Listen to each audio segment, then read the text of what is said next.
우아하고 품격 있는 일상교육의 모든 것, 라이프스타일 교육TV 김은형입니다. 오늘 새벽 일어나자마자 딸기를 좀 씻어서 먹었더니 상큼한 기운이 올라오면서 아주 행복해지는데요.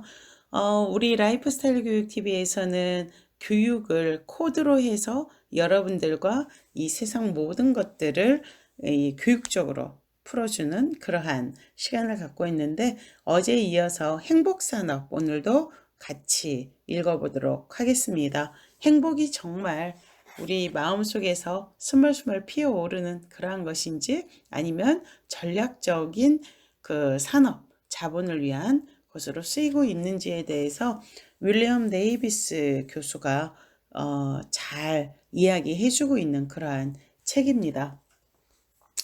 자, 어제 이어서 오늘 한번 읽어보도록 하죠. 어제 말씀드린 것은 다보스 포럼에서도 그 승려를 데려다가 뭐 명상을 하고 마음 챙김을 하고 했는데, 그런 모든 것들이 사실은 이제 마음 챙김 자체가 돈이 된다. 행복이라는 이슈 자체가 돈이 된다. 그래서 결국에는 이 스트레스가 적은 생활 방식을 만들어주는 기계랄지 앱이랄지, 그리고 또 조언을 판매하는 기업, 강의, 이런 모든 것들이 행복을 코드로 비즈니스화 되어졌다는 것에 대한 비판이 있었죠.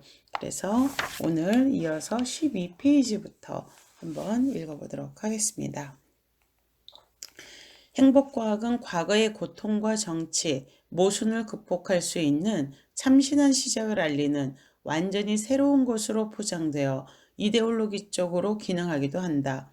21세기 초 이러한 약속의 수단은 바로 뇌다. 과거에는 무엇이 사람을 행복하게 만드는지에 대한 단서가 전혀 없었다. 하지만 이제 우리는 알고 있다는 식으로 이야기가 펼쳐진다.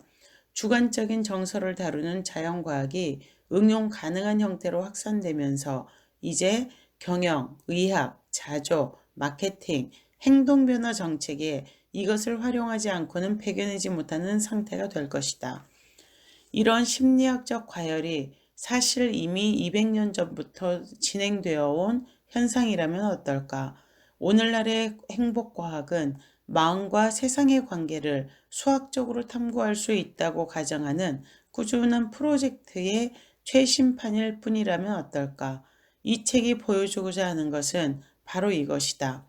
프랑스 대혁명 시절부터 현재까지 꾸준히 판매되어 온 어떤 과학적 유토피아가 있다. 바로 인간의 감정을 다루는 적절한 과학이 있으며 도덕성과 정치의 핵심 문제들을 해결할 수 있으리라는 생각이다. 인간의 감정을 과학적으로 분류하는 방법은 분명 다양할 수 있다. 감정을 감성적이라고 볼 수도 있겠지만 중립적인 것이거나 태도에 가까운 것 혹은 심리적인 것이라고 볼 수도 있다. 하지만 주관적인 감정의 과학이 도덕적, 정치적 행동 양식에 대한 답을 알려주는 궁극적인 방편으로 제시될 때 여기에는 어떤 패턴이 나타나게 된다. 이 같은 의제의 정신은 계몽주의에서 출발한다. 하지만 그것을 가장 잘 활용했던 이들은 많은 경우 사적 이윤을 위한 사회적 통제에 관심을 가진 사람들이었다. 결국에는 돈벌이로 이 행복이 이용이 되어지고 있다라는 것이죠. 그래서 행복 산업이 가능한 거죠. 책 제목이 아주 명확하게 알려주고 있죠. 이 불행한 모순 때문에 행복산업은 지금과 같은 방식으로 발전하게 되었다. 행복과학을 비판하면서 행복의 윤리적 가치를 폄하할 생각은 없다. 만성적인 불행 혹은 우울 때문에 힘겨워하는 사람들의 고통을 무시할 생각은 더더욱 없다. 이런 사람들이 행태관리 혹은 인지관리의 새로운 기법에서 도움을 얻고자 하는 것은 충분히 있을 수 있는 일이라고 생각한다. 내가 비판하고자 하는 것은 정부와 감시와 측정의 장치들 안에 희망과 즐거움이 닫혀버리는 것이다. 이거 중요한 이야기죠. 내가 비판하고자 하는 것은 정부와 감시와 측정 장치들 안에 희망과 즐거움이 닫혀버리는 것이다. 희망 없는 세상에 행복할 수 있을까요? 바로 그걸 저자가 그 중요한 포인트로 짚고 있네요. 이런 정치적 역사적 관심은 수많은 다른 문제를 일으킨다. 마음을 기계적 대상으로 보든 유기적 대상으로 보든 그 움직임과 병을 모니터하고 측정할 수 있다고 여기는 과학적 관점은 어쩌면 우리가 가진 문제에 대한 해법이라기보다는 그보다 더 뿌리 깊은 문화적 관념에 속할지도 모른다. 우리는 이미 우리의 감정과 행동을 주시하려는 여러 가지로 중첩되는 때로 모순적인 노력들의 산물이라 할 수 있다. 19세기 말 이후로 광고업자, 인력관리자, 정부, 제약회사들은 우리를 관찰하면서 유인책을 제시하고 무언가를 넌지시 장려하고 최적의 상태에서 활용하거나 심리적으로 매수해왔다. 어쩌면 지금 당장 우리에게 필요한 것은 더 많은 혹은 더 좋은 행복과학이나 행태과학이 아니라 더 적은 혹은 최소한 다른 행복과학이나 행태과학일 것이다. 과연 200년 뒤 역사학자들이 21세기 초를 돌아보면서 맞아. 그때가 바로 인간 행복에 대한 진실이 마침내 밝혀진 시기였지? 라고 말하게 될 가능성이 얼마나 될까? 그리고 그런 가능성이 별로 없어 보인다면 우리는 어째서 이런 이야기를 꾸준히 이어가려는 것일까? 이런 이야기는 권력자에게나 쓸모있을 뿐인데 말이다.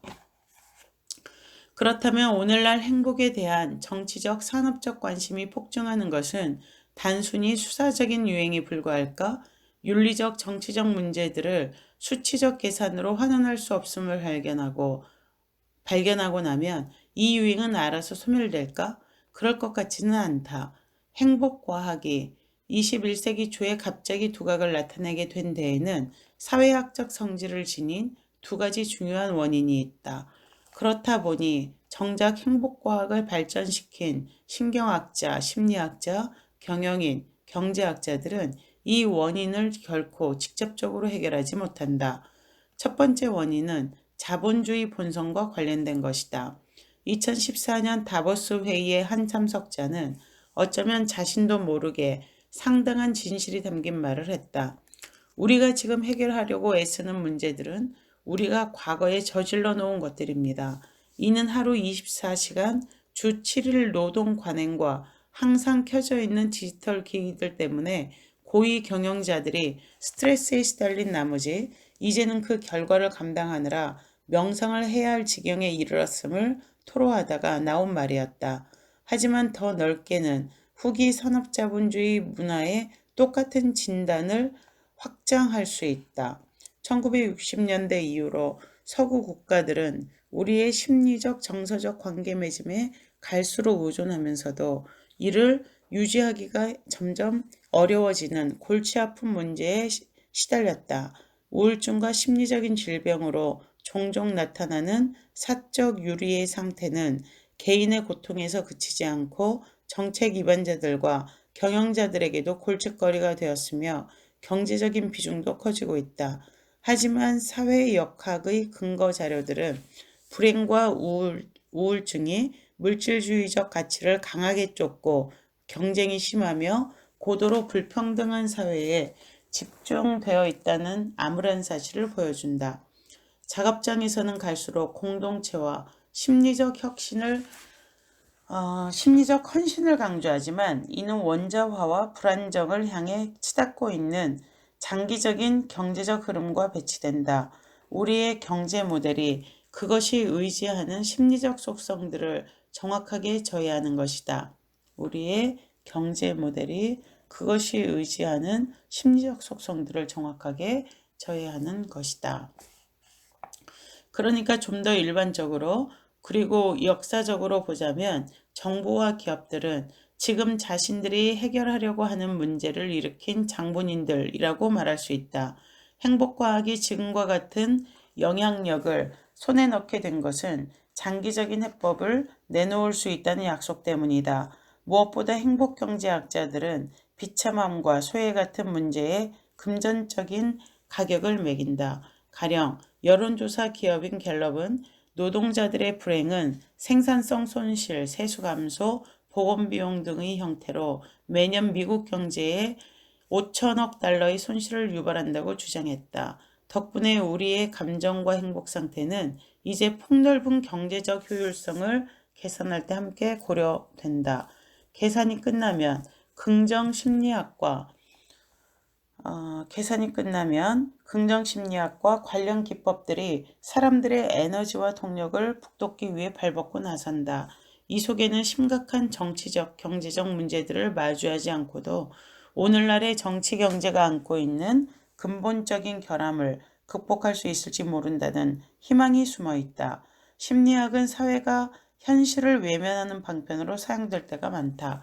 행복에 대한 관심이 폭증하는 두 번째 구조적인 이유는 첫 번째 이유보다 더 심란한데 이는 기술과 관련되어 있다. 여기 핵심적이죠. 행복에 대한 관심이 폭증하는 두 번째 이유는 바로 기술과 관련되어 있다. 최근까지 다른 사람의 기분을 파악하거나 조작하려는 대부분의 과학적 시도는 심리학 실험이나 병원, 작업장, 포커스 그룹 등과 같이 비교적 공식적인 식별이 가능한 기관에서 진행되었다. 하지만 이제는 더 이상 그러지 않는다.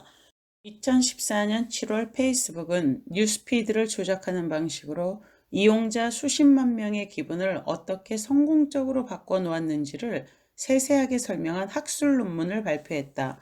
어떻게 이런 조작을 당사자도 모르게 할 수 있냐는 항의가 빗발쳤다.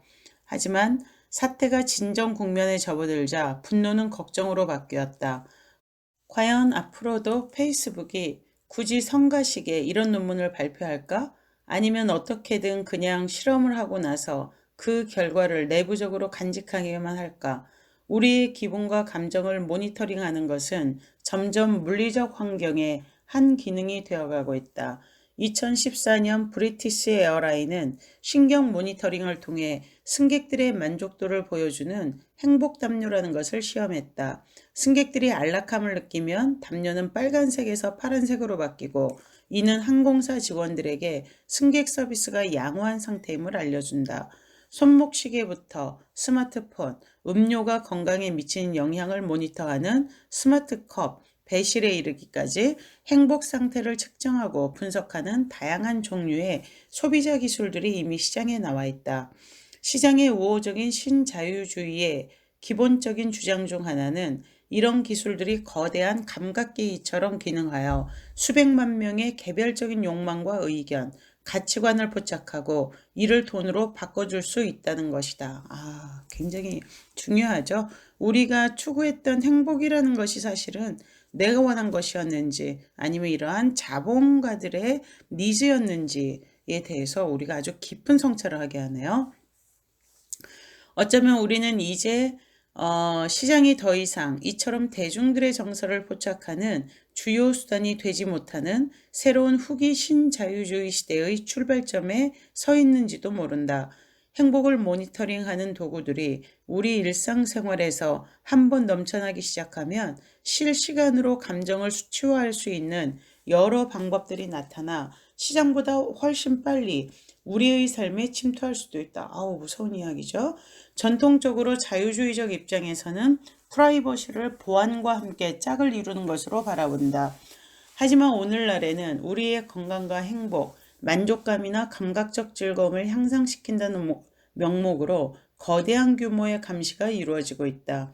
그 이면의 동기가 무엇인지를 떠나서 만일 우리가 우리의 삶이 전문적으로 관리되는 정도의 한계가 있어야 한다고 믿는다면 우리가 추구해야 할 심리적, 육체적 긍정성의 정도에도 한계가 있어야 할 것이다.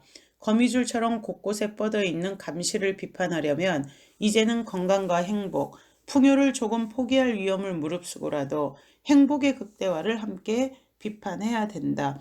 정말 축자사자 행복을 위해서면 뭐든 다 하는 거죠. 근데 그것 자체가 행복하지 않은 거 아닐까요? 욕망과 욕구가 끊임없이 높아가잖아요. 행복이라는 그런 어떤 그 수치를 정해놓고 가는 것이니까. 이런 추세가 역사적이며 사회학적인 문제임을 이해한다고 해서 어떻게 여기에 저항하거나 이를 전복할 수 있는지가 저절로 밝혀지는 것은 아니다. 하지만 이렇게 이해했을 때 한 가지 커다란 해방적 장점이 있다. 바로 우리의 비판적 관심을 우리의 감정이나 뇌, 행동을 겨냥해 안으로 향하게 하는 대신 이 세상을 향해 밖으로 발산할 수 있다는 점이다. 우울증은 내부를 향한 분노라는 말이 있듯이 행복과학 또한 많은 경우 내부를 향한 비판이다. 긍정 심리학자들은 주위에 있는 세상을 알아차리라고 격려하지만 그 이상으로 나아가진 않는다. 주관적인 감정의 양에 대한 과도한 집착은 더 넓은 정치적, 경제적 문제들에 대한 비판적 관심을 분산시킬 뿐이다. 이제는 우리가 가진 감정을 변화시키려고 애쓰기보다는 안으로 향하던 비판의 날을 다시 밖으로 돌려야 할 때다. 이를 위해 먼저 행복 측정의 역사를 회의적인 시각으로 바라볼 필요가 있다. 옮긴 이의 말 황성원 선생님의 글을 한번 읽어보도록 하죠. 얼핏 이 책의 제목만 보면 행복을 돈벌이 수단으로 이용하는 현 시대의 다양한 업계에 대한 폭로일 것 같지만 내용을 하나하나 읽어가다 보면 제목만으로 넘겨짚었던 상상 속의 시나리오는 사실 이제는 그런 책도 좀 나와야 한다는 내 안의 요청이었을 뿐임을 깨닫게 된다. 처음에는 애초 기대와 다른 이야기를 끌고 가는 저자를 향해 한두 마디 옹알이 같은 불만을 투덜거려 보기도 하지만 결국은 지금의 정량화된 행복에 대한 경도가 오랜 역사 속에서 정치학과 경제학, 심리학과 정신의학, 그리고 최근에는 사용자의 지능을 비웃듯 필요 이상의 친절을 베푸는 IT 기술의 공모가 빚어낸 결과라는 생각할수록 소름 끼치는 저자의 논지를 마주하고 잠시 아득해진다. 사실 오늘날의 행복산업에서 무시 못할 영향력을 행사하는 영역은 다름 아닌 출판업계다. 멘토를 자처하며 토해내는 알맹이 없는 위로와 격려의 말들, 당신의 마음을 알려주겠노라며 전문가연 폼을 잡는 얼치기 심리서들은 출판계 최고의 불황 속에서도 성황리에 무한 재생산되고 있다. 한국 국민들은 메르스 광풍 속에 치료약이 없을 때는 대중요법이라도 써야 한다는 교훈을 또렷하게 깨치긴 하지만 사실 인간의 불행의 경우 그에 대한 치료약이 없어서가 아니라 그것이 인간을 파편화와 소외의 구렁텅이로 몰아넣어야만 생존 가능한 자본주의 본연의 생리와 정면으로 배치되기 때문에 대중요법에만 매달릴 수밖에 없다는 통찰은 그동안 눈을 씻고도 찾아볼 수가 없었다. 이 코로나 시기에도 사실은 같은 통찰이 적용이 될 것 같아요. 어차피 그런 대중요법 덕에 권력과 재력을 거머쥔 자들에게서는 기대할 수 없는 통찰이기도 하지만 말이다. 이런 점에서 완전히 다른 시각과 결로 행복 문제에 접근하는 이번 책은 책을 팔아먹는 데 눈이 먼 자칭 멘토들과 심리학자들에게는 불편할 수 있지만 결국은 너의 능력과 노력이 문제라고 몰아세우는 조언의 신물난 독자들에게는 개안의 환희를 안겨줄 수도 있으리라. 벨기에 감독 다르덴 형제의 영화 내일을 위한 시간에서 두 아이의 엄마이자 우울증으로 휴식 중이던 영세 공장의 노동자 산드라는 자신이 없는 사이 사측에서 나머지 노동자들에게 보너스와 산드라의 복직 중 하나를 택하는 투표를 실시하도록 한 결과 자신이 1,000유로의 보너스에 밀렸음을 알게 된다. 퇴근하려는 사장을 만나 이틀의 말미를 얻어 재투표를 허락받은 산드라는 주말 이틀간 16명의 동료 노동자들을 만나 재투표에서 자신의 복직을 밀어줄 것을 어렵사리 부탁하지만 결국 재투표는 동수로 부결되고 짐을 챙겨 나가려는 산드라를 불러 세운 사장은 회사 단합 차원에서 보너스와 복직 모두를 베풀되 대신 산드라의 복직을 위해 계약직 노동자를 해고하겠다고 말한다.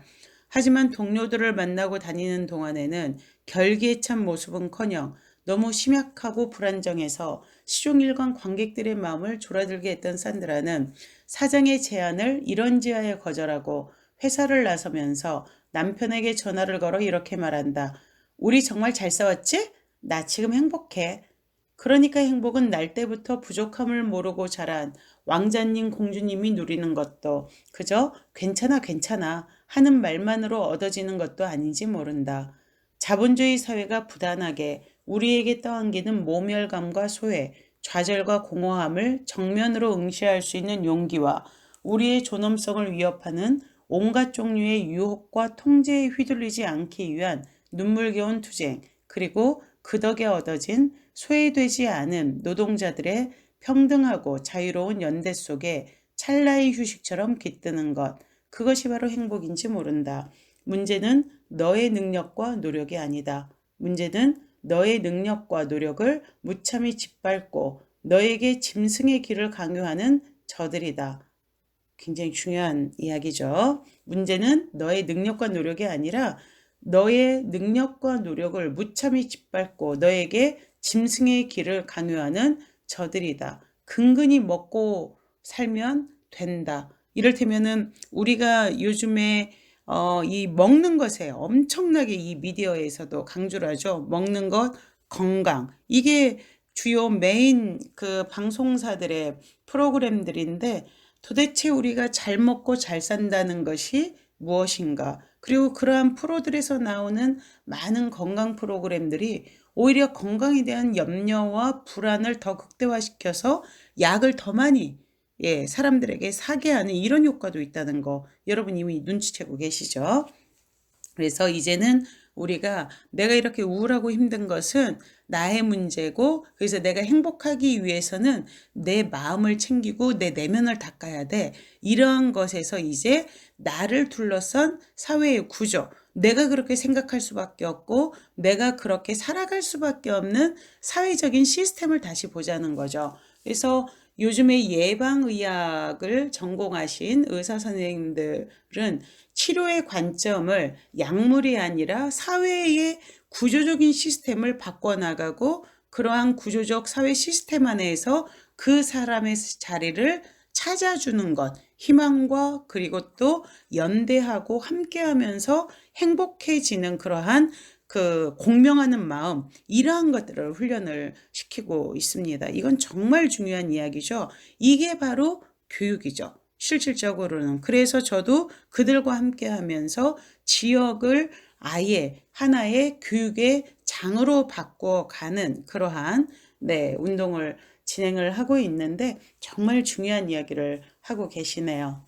내가 행복한지 탐색하게 해준다는 유혹의 말에 홀려 거울의 방에 들어갔다가 그 속에서 완전히 길을 잃어버렸다면 이제 그 거울을 깨뜨리고 내가 보고 있는 게 진실이 아니란 이야기예요. 내 모습이 정말 우울하고 힘들고 그래서 약을 먹어야 되고 행복 기기를 사서 트레이닝을 하고 이것만 아니라는 거죠.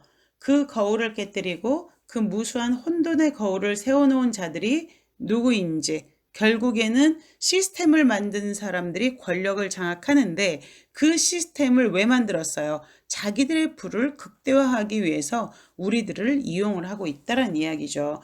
그들이 누구인지 똑똑히 봐두어야 한다. 그래야 다시 길을 잃지 않을 테니 우리가 현대에 이렇게 행복이 목표다. 그건 정말 옳은 목표이죠. 하지만 그 행복에 도달하는 과정, 그리고 또 나의 행복을 측정하는 과정이 실질적으로 약장사들과 연결되어져 있는 거라면 우리는 어때요? 단호하게 약을 사 먹지 말아야 되고 그들에 의해서 판단되어진 나의 불행에 속아들지 말아야 된다는 이야기를 지금 이 역자가 행복산업 윌리엄 데이비스 교수의 책을 다 번역하고 난 뒤에 저희에게 쏟아놓은 통찰입니다. 정말 아주 아찔한 통찰인 것 같아요. 여러분 오늘도 즐겁고 유익하셨나요? 우아하고 품격 있는 일상교육의 모든 것.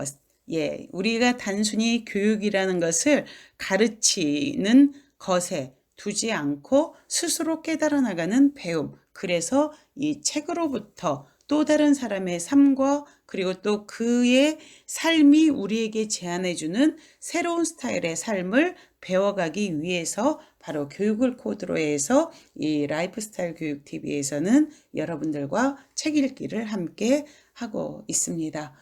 자, 여러분 오늘도 좋아요, 구독 눌러주시고 공유해 주시면 우리가 좀 더 나은 세상 그리고 진짜 우리가 행복해지는 그러한 삶을 위한 이러한 교육에 여러분들이 함께 동참하시는 거라고 생각하시면 될 것 같아요. 여러분 오늘도 대단히 감사합니다. 바이.